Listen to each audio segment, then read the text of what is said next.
La liturgia del domingo 25 del tiempo ordinario invita a los creyentes a prescindir de la sabiduría del mundo y a escoger la sabiduría de Dios.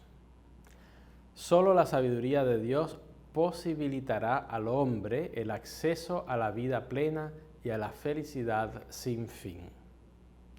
El Evangelio nos presenta un episodio de confrontación entre la sabiduría de Dios y la sabiduría del mundo. Jesús, imbuido de la lógica de Dios, está dispuesto a aceptar el proyecto del Padre y hacer de su vida un don de amor a los hombres.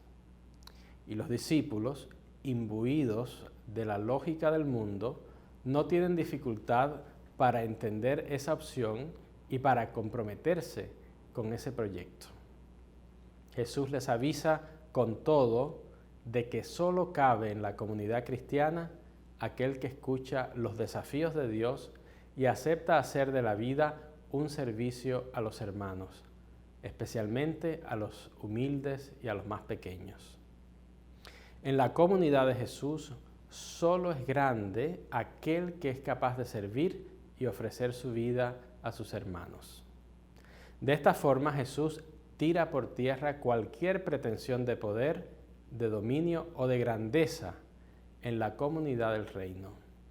El discípulo que piense en términos de poder y de grandeza está subvirtiendo la lógica del reino. Para mostrar este hecho, Jesús toma a un niño, lo pone en medio del grupo, le abraza e invita a los discípulos a acoger a los niños, pues quien acoge a un niño, acoge al mismo Jesús y acoge al Padre. En la sociedad palestina de entonces, de esa época, los niños eran seres sin derechos, que no contaban desde el punto de vista legal. Eran, por tanto, un símbolo de los débiles, de los pequeños, de los sin derechos, de los pobres, de los insignificantes. Son esos precisamente a los que la comunidad de Jesús debe abrazar.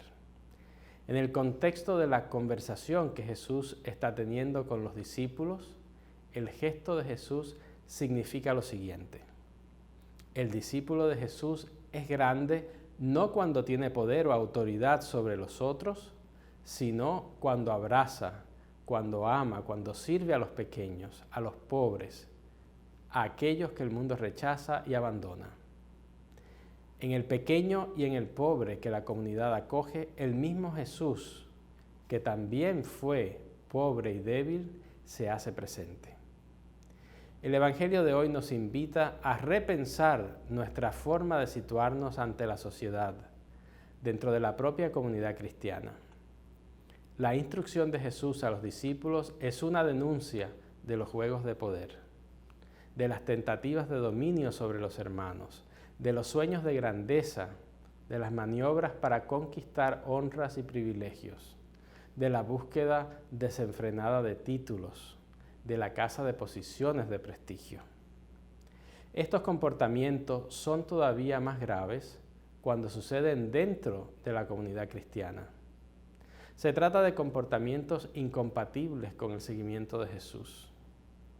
Nosotros, los seguidores de Jesús, no podemos de ninguna manera pactar con la sabiduría del mundo.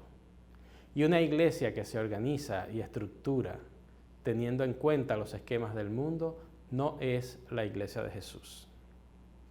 La actitud de servicio que Jesús pide a sus discípulos debe manifestarse de forma especial en la acogida de los pobres, de los débiles, de los humildes, de los marginados, de los que no tienen derecho, de aquellos que no nos aportan reconocimiento público, de aquellos que no pueden pagarnos. ¿Seremos capaces de acoger y de amar a los que llevan una vida poco ejemplar? A los marginados, a los extranjeros, a los enfermos incurables, a los deficientes, a los que nadie quiere y nadie ama. Que tengan todos un bendecido domingo.